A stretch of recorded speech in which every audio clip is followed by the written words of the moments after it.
series. Like most of you, I wear many hats, and I work at Marshall. I'm the Associate VP for External Engagement, but I also am the Operations Council Chair for the Alliance for the Economic Development of Southern West Virginia. This is week 7 of the 40 Top Virtual Roundtable series, and the Alliance is a proud sponsor of this series. And the Alliance is made up of a collaboration of 10 colleges and universities and in Southern West Virginia. And I will read them off. Some of you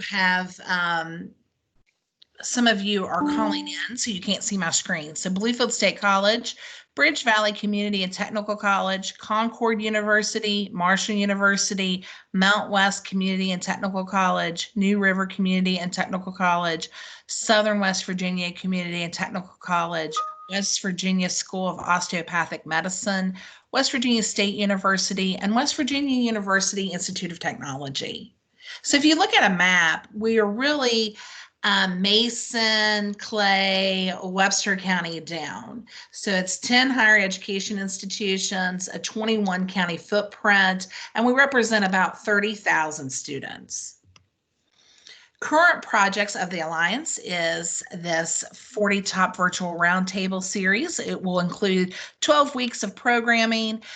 We host a Small Communities Big Solutions Conference. Please save the date. It's November 16th, 2020. It will be held in Kanawha County.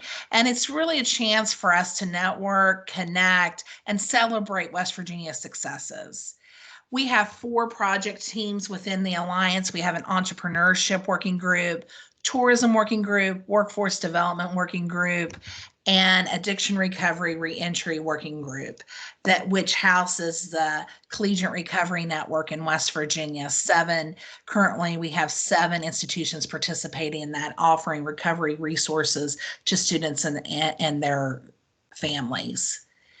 I'd like to remind you before we get started with today's programming that we will continue this series on Wednesday, June 3rd. We will break next week for Memorial Day and that holiday week, and then we will start back up in June. So June the 3rd, we will have the silver linings of COVID-19 opportunities in education. We will host a jam-packed panel that day with Chancellor Sarah Tucker and Superintendent of Schools Clayton Birch, along with Jim DeNova at the Benedum Foundation and members of the West Virginia Public Education Collaborative.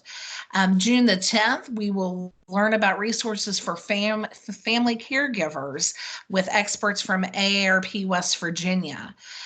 Wednesday, June 17th, we will learn about our state's food supply chain and farmer markets with our Agriculture Commissioner, Kent Leahart. And June 24th is the silver linings of COVID-19 opportunities in our economy with the West Virginia Public Education Collaborative again. July 1st will be a wrap-up series that it's going to be a working call with myself as the host, and we'll be doing some live polling and brainstorming on West Virginia solutions. And we hope you can join us for that as well. You can always register on Eventbrite, just like how you did for today's segment. So with that, I'd like to introduce today's moderator, Rocky Goodwin. Rocky is the Senior Associate Vice President for Academic and Public Strategy at West Virginia University. She has had more than 20 years experience in public policy, public service, and the law, and she happens to be a pretty good friend of mine as well. She's a true collaborator, and without further ado, Rocky. Hello, good afternoon, everyone. We're so glad that you're able to join us. I know we're in the world of virtual meetings, and we have a series of those every day. So we are especially grateful that you found time in your day to incorporate this conversation. We think it's a pretty important one. And as Sarah just indicated, it's a really great lineup of additional conversations that we will have throughout that the Alliance will host throughout the coming months. So today we really look forward to talking about the West Virginia Women Moving Forward Initiative. The West Virginia Forward Initiative was started a couple of years ago to try to identify those precise areas in which West Virginia would have the highest return on our investment for tackling some of our toughest challenges and our biggest opportunities. And the West Virginia Women Moving Forward piece of that initiative has garnered a tremendous amount of support and momentum. We know that even as we enter and kind of make our way through the pandemic, that women sometimes probably feel like the Greek god Atlas with the world on our shoulders, and that everything from economic development to homeschooling and kind of keeping the trains running on time seems to fall on our shoulders. But we also know that there are some things that we can do collectively to improve how our families and our communities and our economy functions, and how we recognize the role of women in that larger picture, especially that economic role. So whether we're talking about tomorrow's leaders and workforce drivers, or whether we're talking about supporting the current workforce with enablers like dependent care, or looking at equity to keep people in the paid labor force when it matters most. We want to talk about those things today. And we're in store for a really wonderful lineup of speakers who are going to share just a little bit of information with all of you today. I know as somebody who's born and raised in West Virginia and now raising a son and a daughter in West Virginia as well, we want our state to be the best place it can be, the most equitable and the most prosperous, to really be able to fulfill our full promise as a state and a community. And that means bringing everybody's talents to bear in that effort. And what we'll hear from our upcoming speakers will be a little bit of how we can look to do that ourselves, how we can incorporate the best practices in our everyday lives, and how we can anticipate and help shape the best practices for tomorrow. It's a really uncertain time right now, but the opportunity that brings is a chance to shape our next chapter as a state, as communities and families in a way that makes the most sense and brings most of those talents to bear. So without further ado, I want to first turn to our speaker who's going to talk about equity, wage equity, and some of the other equality issues in the paid labor force. This is important because, as we know, there have been tremendous seismic disruptions in our paid labor force right now. And it doesn't seem as if those disruptions have happened on fair fault lines. There's a disproportionate impact on women, and there's a disproportionate impact on some other sectors, as well as demographics that we're going to talk about today. We want to make sure that everybody gets a fair chance to participate and to bring their best to our collective good. Michelle Foster is one of the people I admire around our state, and she's done a tremendous amount to help move West Virginia women forward, but she also has a wonderful resume that I will share just a few high points with you about Michelle. If you don't know Michelle, she's somebody who brings the expertise of a STEM education. We often want to make sure, and our second speaker will talk a little bit about this, make sure that women have access to all kinds of careers. And Michelle began her career as a chemist. Since that time, she has done a tremendous amount for our state. She is now serving as the president and CEO of the Greater Kanawha Valley Foundation. And as part of that role, she's been a real leader with the West Virginia Women Moving Forward Initiative. She also has a degree in community economic development and has completed programs on impact investing with Oxford and in leadership with the Kennedy School of Government at Harvard. Her participation in leadership roles for the state range from the West Virginia Workforce Board to the Appalachian Funders Network and so many in between. But I want to be able to make sure that we get a full and fair chance to hear from Michelle, because she has a lot of wonderful things to contribute to this conversation. So without further ado, I want to turn it over to Michelle Foster. Our first speaker is going to talk to us about wage equity.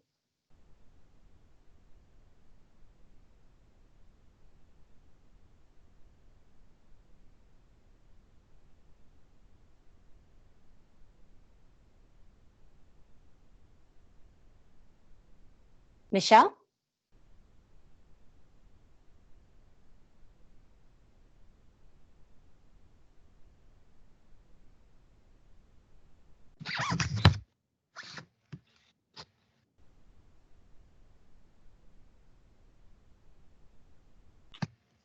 Michelle, you want to, I don't know if everyone can hear you.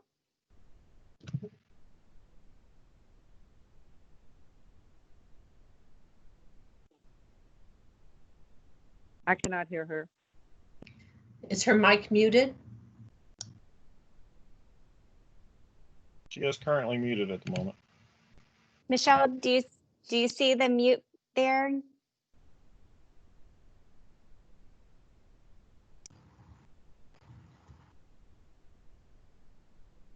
Is she on a phone line? She could do *6.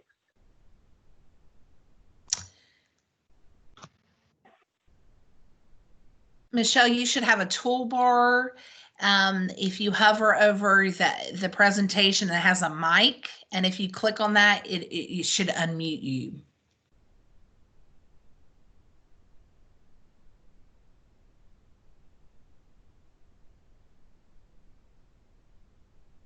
Well, while we're allowing Michelle to navigate one of what I'm sure is many apps on everybody's phone right now these days to try to become facile with all of the buttons and switches for these apps, let me go ahead and tell you a little bit more about what I've heard Michelle say regarding her passion on this issue. Michelle's been tremendously effective in talking to us about what we can do to take action and to become really driven by the purpose behind the equity group. And for Michelle, she has been very clear and transparent about the fact that it's her goal personally and professionally to allow and encourage everybody to contribute their full promise and potential again. And part of that is making sure we reward people. We allow people into the conversation and we reward them in an equitable way for being participants in the paid labor force or others. So it looks like Michelle may be back here. So let me turn it over to Michelle, and I'm sure that you all will feel and hear her passion yourselves. Michelle? Yes, can you hear me now? Absolutely. Yes. Welcome, Michelle. That was very strange because on my end, it didn't look like I was muted. I was unmuted. Very strange. Okay. So what we want, before going in any further to the presentation, I wanted to make sure that we're all on one page with regards to what pay equity is. It's equal pay for work of equal value. So it's different than equal pay for equal work, which addresses situations in which men and women do the same work. So it compares the value and pay of different jobs, such as nurse and electrician. When we talk about value of jobs, it's based on the levels of skill, effort, responsibility, and working conditions involved in doing the work. Traditionally, female jobs are those jobs done by women, librarian, childcare worker, for example. There are many reasons for the wage gap that we see. In West Virginia, we have the third highest gender gap in the country, the third highest. And when we dig a little deeper, when we disaggregate the data, we see that for every dollar a white man makes, a white woman makes 74 cents, and it gets worse for women of color. Black women make 63 cents for every dollar a white man makes, and Hispanic women make just 60 cents for every dollar a white man makes. There are many reasons for the wage gap. Women enter and leave the workforce when having and providing care for children and other family members. This results in a loss of seniority as well as a loss of wages.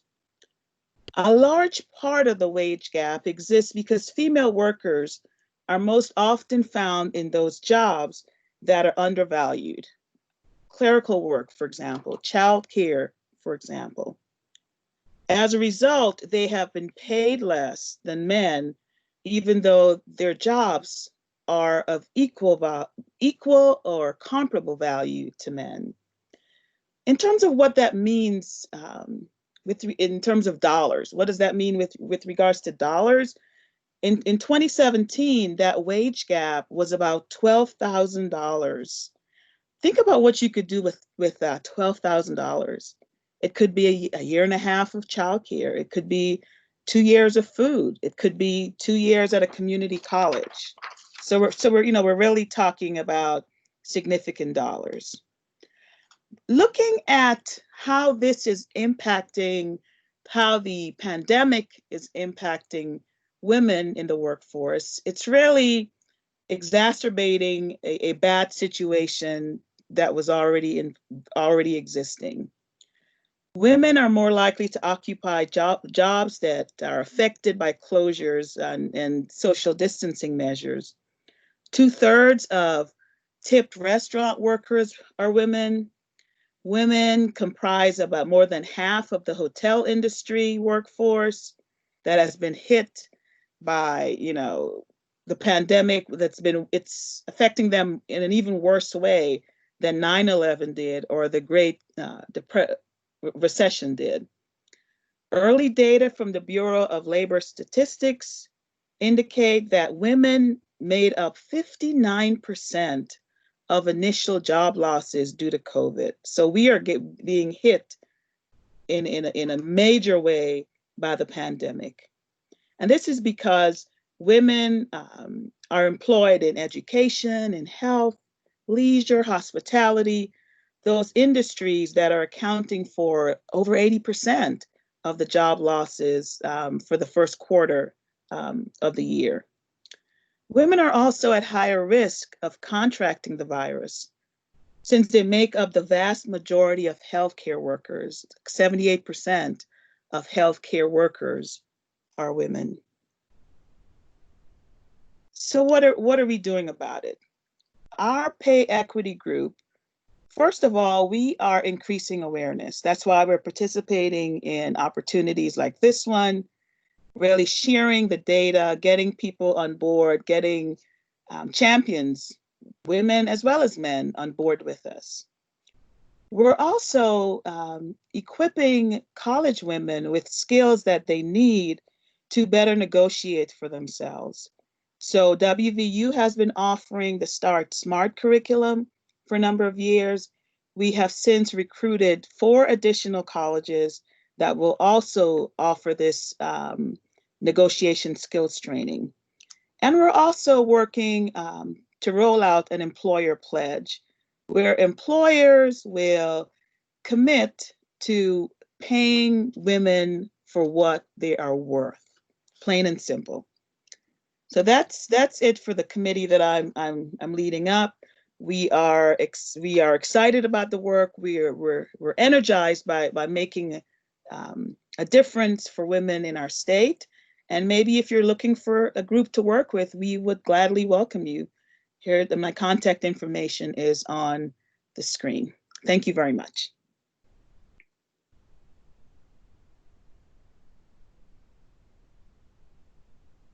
Thanks so much, Michelle. That was a great synopsis. And for those who are on the line, I should say that each of the little bits of information that you're getting from our speakers today is really just the tip of the iceberg.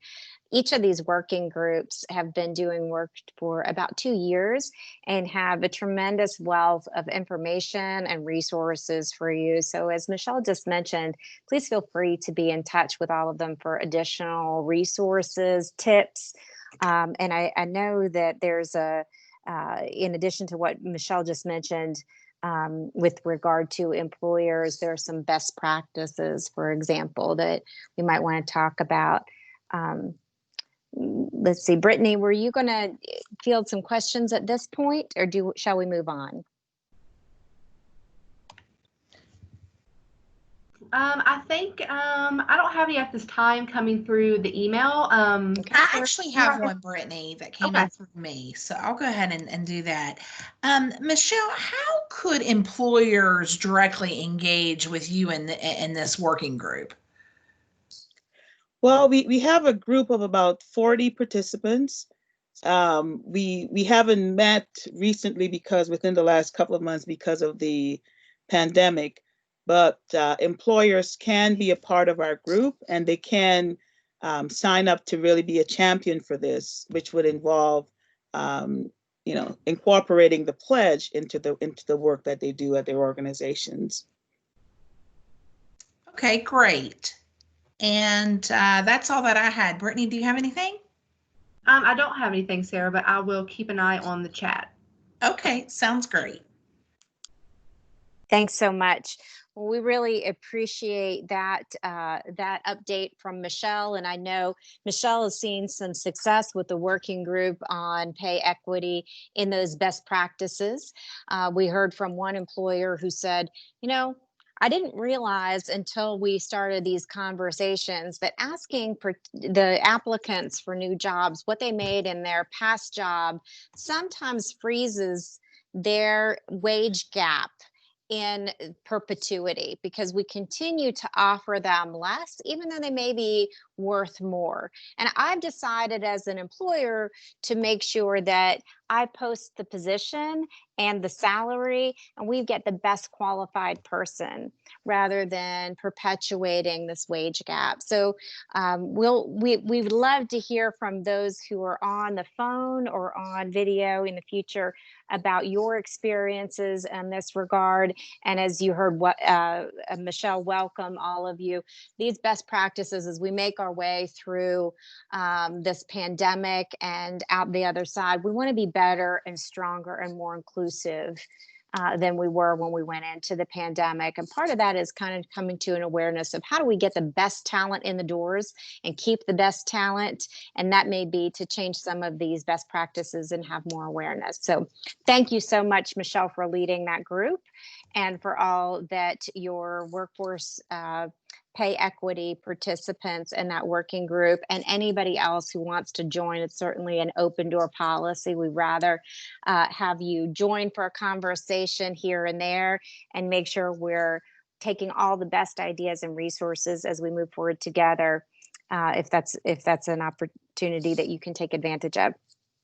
So at this point, we're going to pivot from the paid labor force, and we're going to look at reaching down into the future of that paid labor force, our kiddos, and what we can do to make sure that we're preparing the future workforce participants and leaders in a way that really brings out the best that they have to offer. I mentioned at the beginning of the conversation, I have a son and a daughter, and I want to make sure that they both have a great chance to give their best, give their all in whatever they decide to do. But it has to be a purposeful journey that we lay out for our students in that regard.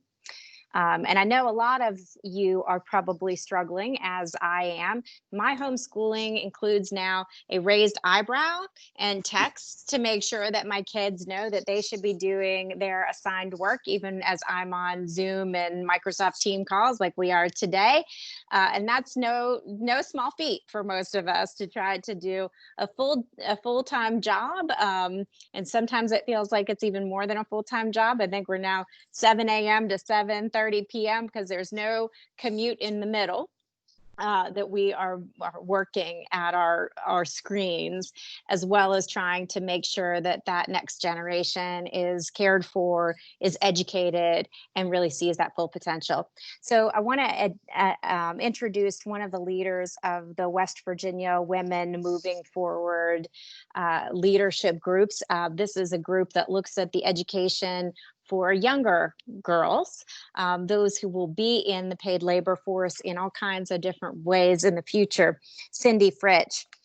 Cindy is an extension expert at WVU, but she has worked from Dallas to Cleveland and everywhere in between to make sure that we take care of our kids and give them the best opportunities. And we're really fortunate to have Cindy looking at ways that we can make sure that our girls have the right education and that we're really reaching them where they are. And we're making sure that those vulnerable times where their confidence and their willingness to conquer the world sometimes flags in those middle grade years. We want to be sure that we reach them and we encourage them to feel strong throughout their education and into their workforce days. Cindy Fritsch is the Associate Dean of Programming and Research with WVU Extension. But as I mentioned, she's had many other roles over the course of 30 years. She's been an expert in this space. And we appreciate her volunteer role with West Virginia Women Moving Forward and looking at the educational opportunities for girls in West Virginia. As our education system has been disrupted and our summer care programs have been disrupted, we've been left scrambling on how to meet the needs of our students and make sure that there's no loss of learning, and that we make sure that their social and educational needs are both met throughout these last months of the school year and into the summer. So Cindy, if we'll turn this over to you to talk to the group about the kinds of things that we can do to support students, to meet girls where they are this summer, as well as to support parents and educators in this unprecedented time. Great. Thank you, Rocky, and good afternoon, everyone. Well, the coronavirus pandemic is a perilous time for girls' education. A study from the Northwest Evaluation Association, a nonprofit organization that works with school districts to measure student performance, projects that students who lack steady instruction during the coronavirus school shutdown might retain only 70% of their annual reading gains as compared to a normal year. Projections for the so-called COVID-19 slide in math look even bleaker than that. Depending on grade level, researchers say students could lose between half and all the achievement growth one would expect in a normal academic year. This is particularly difficult for girls. We know that as girls move into adolescence, they begin to lose their self-confidence and their boldness, and they become less likely to challenge themselves with more difficult coursework, and we see that even at the college level.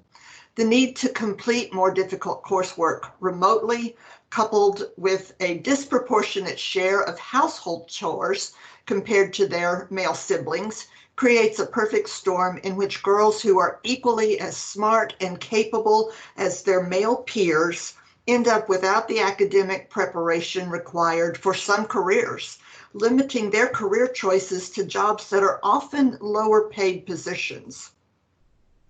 Many working parents, especially low income parents, rely on schools to be the sole provider of childcare while parents are working.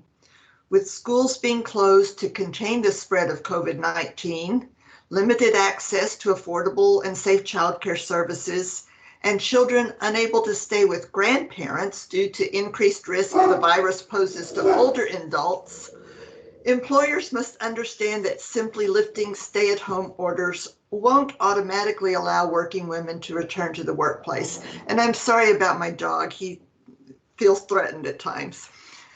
Women who can work from home struggle to balance professional and personal lives, just as Rocky was mentioning. Helping children with schoolwork, preparing more meals, cleaning and caring for children or older relatives full-time are some of the responsibilities that have been placed on working women. Evidence that women are bearing greater responsibility for working from home is seen in a recent study of the impacts of the pandemic on university faculty. Submission of journal articles solely authored by women was down since the pandemic, while submission of articles solely authored by men was up.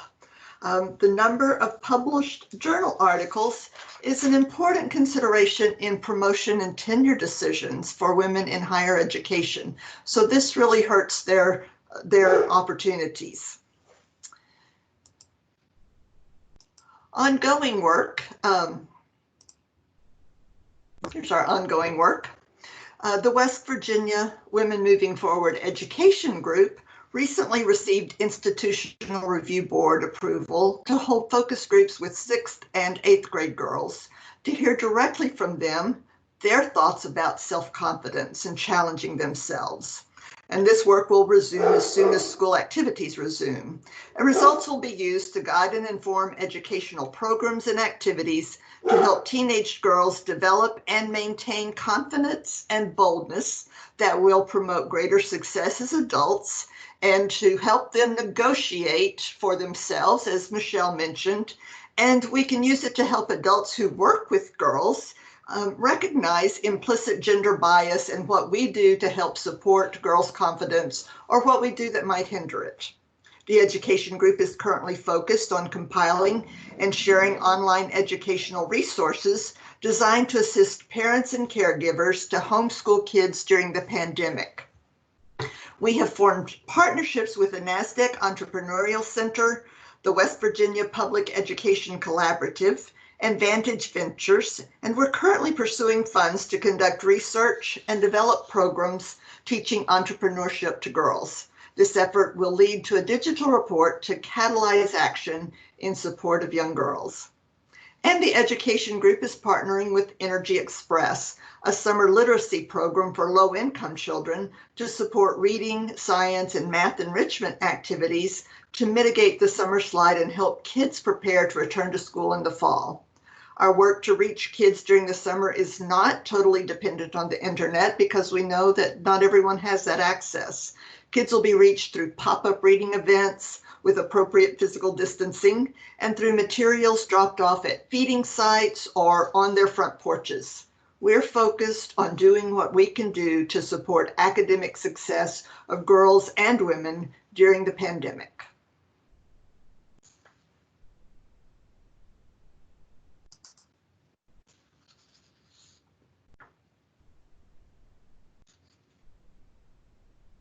Thank you, Cindy. So we got a good picture from Cindy's presentation about some of the risks if we don't reach those students, both males and females, but particularly on the confidence decline for those girls who are especially at risk for being socially isolated and isolated from their academic rigor over these coming weeks and months. And that can be a sticky situation that persists well into adulthood. So studies show us that the age group that Cindy had up on her slides, those middle grade years for girls, are especially important in forming the confidence and the decision making about their career trajectories that will pay dividends long term throughout the arc of their career in adulthood. So it's really important that we reach those girls where they are, and we make sure that we can support them in all the ways that they would have received support through the school systems and through sports and their engagement with friends and extracurricular activities. So the resources, again, for being able to support those girls beyond what Cindy just talked about are available. We've done lots of work as a group, and we welcome your ideas, because we know a lot of you who have joined us today did so because you're passionate about these same issues, and you have some really good ideas and wonderful tips for being able to reach girls and adult women where they are.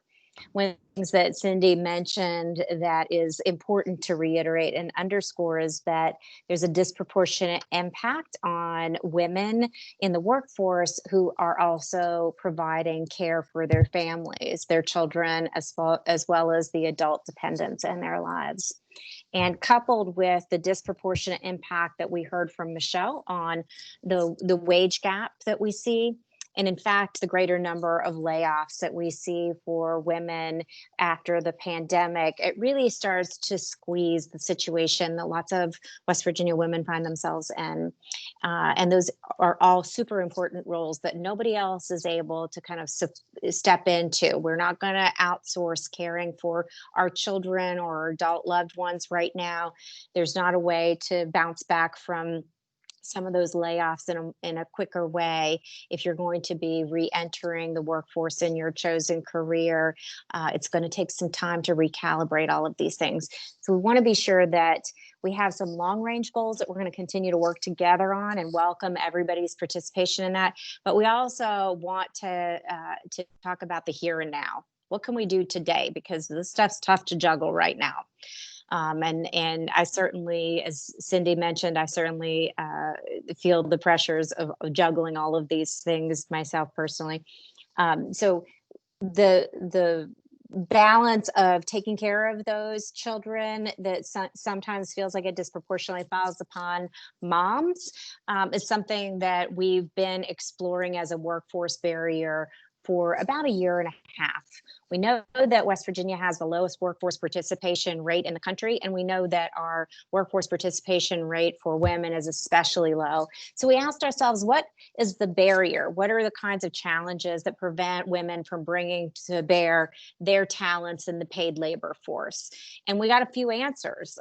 Some of those are being able to negotiate their way back into the workforce once they take time off to care for loved ones. And as you heard Michelle say, there's a Start Smart program for salary negotiation. There's also a Work Smart program that we'll send information to all of you after this video conference. But it helps if you've been separated from the workforce to get back in and to get those tips on how to best negotiate your next job. We know that sometimes it's as simple as finding the right work apparel. And if you're in a rural area or been isolated from the workforce and don't have the funds to be able to buy professional clothing, that our Ready to Work program has been one of the things that has helped some women get back into the workforce. But a big one that's increasingly gotten attention across the globe, frankly, at this point with the pandemic, is the burden of balancing inadequate dependent care for children and adults and your work in the paid labor force. It's a challenge if you're taking care of your parents and your children and you're expected to work in the paid labor force. So we need to make sure that we're providing affordable, quality, dependent care for those loved ones, because we know as West Virginians, we're deeply rooted to our sense of place and our loved ones. And oftentimes when forced to make a decision, women will make the choice to take care of their family members rather than to participate in the paid labor force. And that's not a decision that some women can afford to make. And so they end up, straddling those two demands. I want to turn it over to Priscilla Santos, who's been working with a stellar group of people to try to uncover solutions for better and more secure services around dependent care services, even before the pandemic, but certainly since the pandemic, that's been increasingly important as we see the risk of contagion in daycare centers and in nursing homes. And a lot of families are bringing those loved ones home for care. Priscilla Santos is someone I feel very, very fortunate to be able to work with on an ongoing basis. Priscilla came to us from Sao Paulo, Brazil, and has a degree from Marshall and has now joined the West Virginia Moving Forward effort and the West Virginia Women Moving Forward effort as one of our key fellows And we are so thrilled for her commitment and passion on these issues. She's been working on everything from electricity, affordability issues to making West Virginia a great place to live, work, and play, and now has a depth of experience on issues that disproportionately impact women and their economic picture. Priscilla has been helping to lead our effort around dependent care. And again, as I mentioned, this is taking care of our little kids that need daycare during the day, the after school kids that need just a few extra hours of support so parents can and caregivers can work, and those who are in elder care situations. So Priscilla, tell us a little bit about how those who are trying to juggle all of these things can see a path around the corner and to a re-emergence of a better balance and workforce and caregiving opportunities.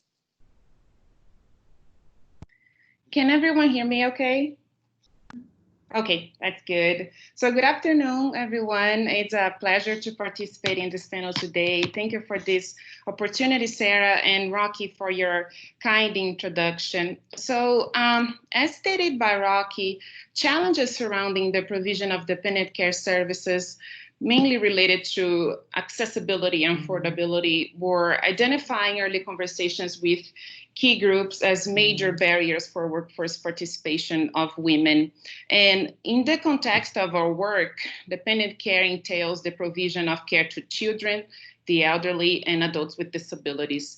And our research shows that providers, both in West Virginia and in the US, struggle to stay in business for a number of reasons. For example, high operational costs, inadequate reimbursement rates, regulatory constraints, inability to charge higher service fees, and difficulties in attracting and retaining workers due to poverty wages and the high demands of the work.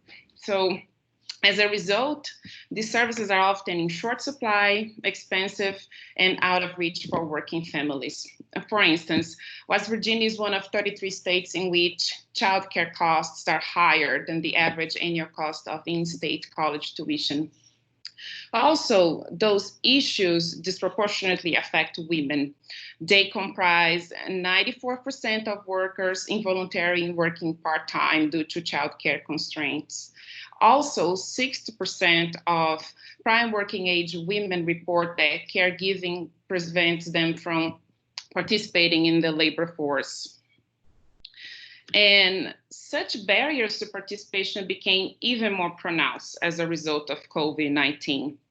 The pandemic shed light not only on the paramount importance of dependent care in allowing people to work. For instance, take the fact that providers serving the children of essential workers were directed to remain open during lockdown, but also on the economic vulnerability of such business. For example, it is estimated that West Virginia is at risk of losing 56% of its childcare slots due to the financial impact of COVID-19 closures. And we do not know yet the full impact of the pandemic on the finances of adult dependent care providers, but they'll likely need to implement several changes due to the vulnerability of their clients and the speed at which the virus spread in their facilities, which might increase the cost of services. Another issue highlighted by the pandemic is that it's now humanly possible to work and be productive, both from home and outside of the home, without having access to a robust supply of dependent care. As stated by Cindy, school is the most important type of childcare arrangement for 93.5% of children ages 5 to 4.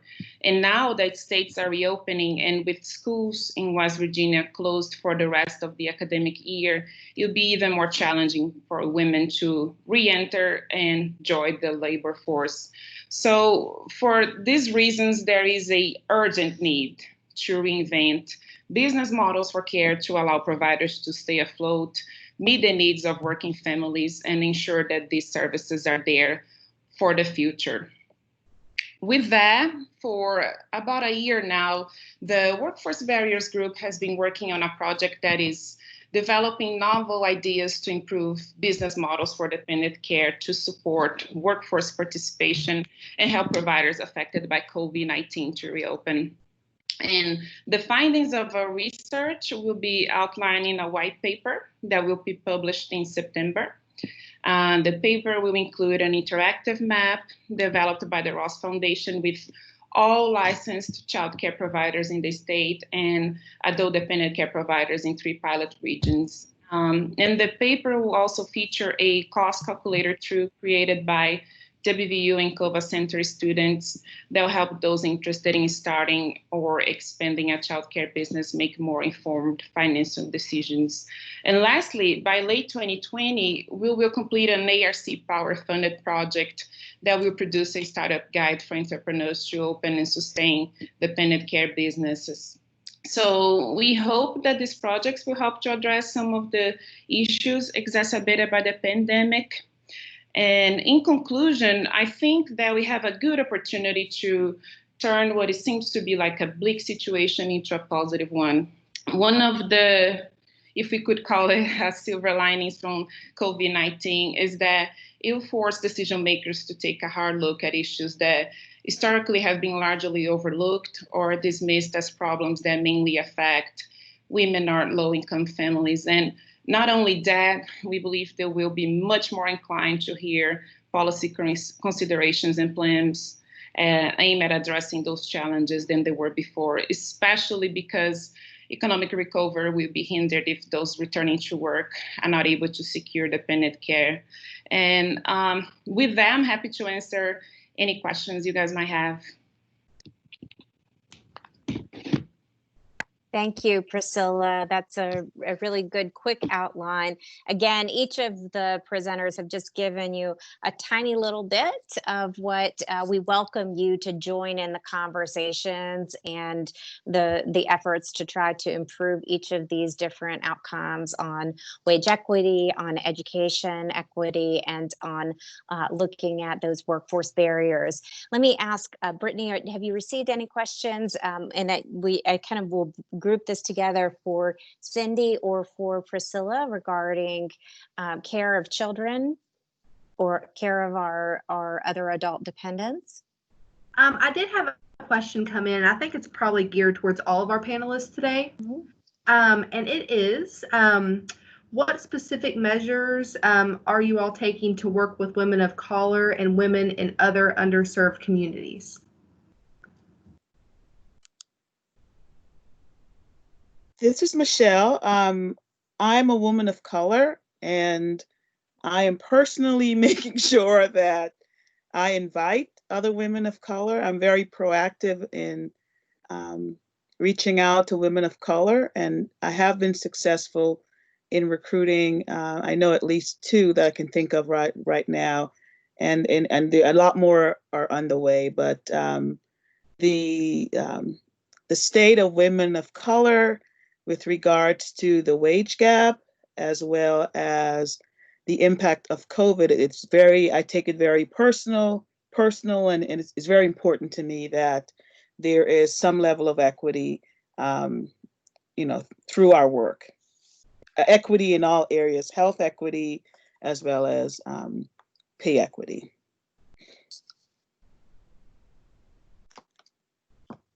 Thanks, Michelle. In our work with Energy Express, we are intentionally recruiting kids who are the least accomplished in school, who are struggling. That doesn't necessarily mean that these are kids of color, but these are kids that are marginalized and not doing well in school. So that's our target for Energy Express. And do you know whether there's that site in Dunbar at Kisra this year, Cindy? Do you know? Because I know that's where, is there a Kisra site this year for Energy Express? We're not having specific sites because we're doing it virtually this year. Yeah. Yeah.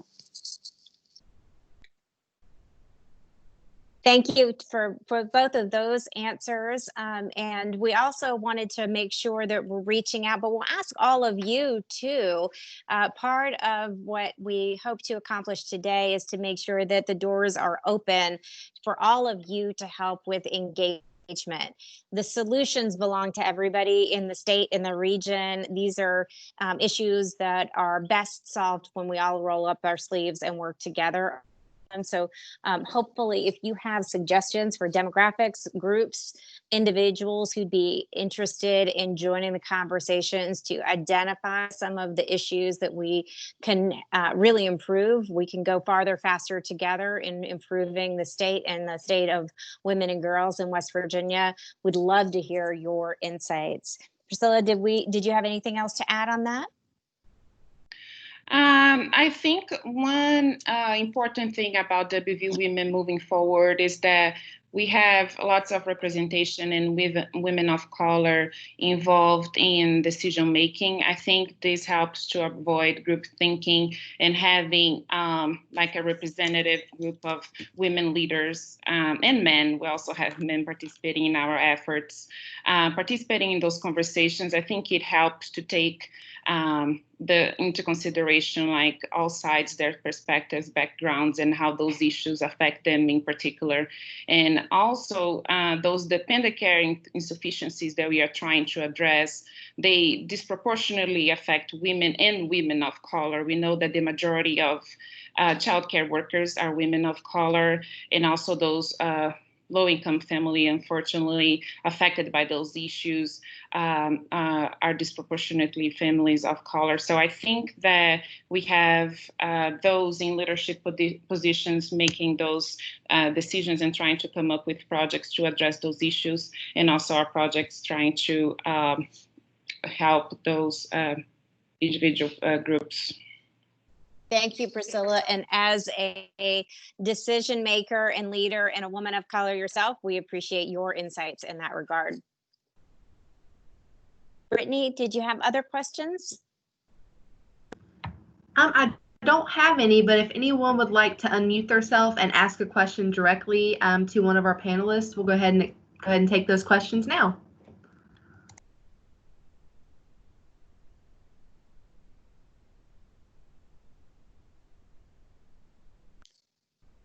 So as we're waiting for those questions to formulate, Brittany, let me go ahead and ask Priscilla about some of the challenges that you mentioned with regard to the pre-existing challenges for a business model on daycares. Could you talk a little bit more about the challenges that existed even pre-COVID for dependent care to keep their doors open and be able to pay their staff? We know there's really no higher calling than those who take care of our youngest and most vulnerable. Yet we also appreciate that we want to provide those services at an affordable rate for people who need them. And that creates a real challenge for a business model. Anything you want to say about that, Priscilla? Yes, thank you, Rocky. As you wisely stated, those challenges pre-existed COVID-19. For instance, the number one expense related to operational costs in the case of childcare facilities is related to staff salaries. Although those people make poverty wages, they are the highest expense for childcare businesses. The second highest expense for them as far as operational costs are costs related to compliance with regulatory requirements. So some of those regulatory requirements are childcare facilities in West Virginia need to have outdoor space or like the square footage for each children. Before opening a facility, an entrepreneur or someone who's interested in entering this business need to demonstrate that they have 6 months of operating expenses on the bank. And this is so challenging. It's the same thing like as asking us as individuals, before you rent a house, you need to demonstrate that you have in your bank 6 months to pay your rent and utilities, and it's a lot of money, and this creates hurdles for market entry. And so I know that those are policy considerations and things that are outside of our control, So the solutions we are trying to come up with is to make things work in the world that we live in, and not the ideal world, or if those policy recommendations or considerations could be implemented. So those are some of the regulatory constraints that childcare businesses face in West Virginia, particularly. Their staff to child ratio as well, but we are putting in line with the national average. But I think, does that answer your question, Maki? Yeah, thanks, Priscilla. And for those who are interested in either starting a business, a dependent care business, or those who use dependent care and are worried, I know a lot of us who rely on quality dependent care programs across the state, or even summer programs. Last year, we put together a comprehensive list of summer programs. And as a parent myself, I know this is about the time of year when I try to work that Rubik's Cube of what are the programs available? How old do your kids have to be? How much do they cost? Where are they? How can we make sure that we're taking care of kids over the summer and over the long haul? And it's tough to find those quality accredited programs in normal times, let alone in pandemic times when we're really trying to be protective of our most vulnerable populations. So to make sure that those services are there so we can each contribute to the paid labor force, or make sure our kids and our loved ones are getting the support and care they need, we want to be really thoughtful about this. And again, we welcome all of you to be part of that solution. I know most of the people on this call have experienced this, at least, personally or professionally, those kinds of challenges. So the work that Priscilla is doing is going to offer hopefully more jobs and more entrepreneurial opportunities as we get through and see the light at the end of the tunnel, but also more enablers to let those folks who want to participate and work outside of the home to be able to do so in a way that manages that balance. And same thing with what Cindy's talked about. And for Michelle's contributions, we want to be sure. A lot of people end up opting out of the paid labor force, unfortunately, because when you look at the cost of care for your loved ones and the wage gap and the low wages that a lot of women in a lot of sectors are making, the decision feels like it's made for a lot of families, that moms end up, or caregivers end up staying home. So we want to look at all of those things thoughtfully and understand kind of the global time that we're living in, and what we can each do, each part of, we sort of see this big problem, this elephant that we're each feeling a little part of, and we can bring all of those insights together and hopefully have a more holistic set of solutions and ideas. And boy, as much as we sometimes get down or frustrated with some of the challenges and the uncertainty, not knowing what's next, wanting to balance and feeling stretched thin and feeling like we've got the world on our shoulders, or that we're holding up the heavens, I think one of the things that we've learned is that whether it's through conversations like these, or even some of those, social Zooms that happen at the end of the day, where we kind of try to connect and say, how are we going to get through this and how are we going to make sure it's better on the other end when we come out, is that it's enabled that mentality of disruption. Let's disrupt what we've done before. Let's start with a clean slate and understand that we can really imagine our future as a state, as communities, and as a country that makes the most sense to be able to serve the people who are living here, the moms, the dads, the caregivers, the employers, the employees. Everybody can kind of be part of that solution. So I know we're here short on time. I want to turn it over to Sarah, and thank you, Sarah, for hosting us on this important conversation and to bring us home. But I will say one more time to appeal to all of those who are on the phone or on a video conference. If you have thoughts about this, you can go to Google West Virginia Forward. Priscilla would also be happy to field any questions. And at the beginning of the hour, you heard Brittany's email address. And I know Brittany and Priscilla are both really happy to be bringing all comers into the conversation and to be supplying you with any additional information or resources that you may feel would be helpful. So thank you again for your tremendous commitment of time. And Sarah, thank you for hosting us today, and we'll ask you to close us out. Sure, sure. Well, thank you so much for joining. I think that we all learned something today, and that is what this series sets out to do, is creating solutions, hearing solutions, and having professional development go along with that. So I appreciate everyone taking time out to join us this hour. Please join us in 2 weeks when we do a deep dive in education in West Virginia. You can register on eventbrite.com.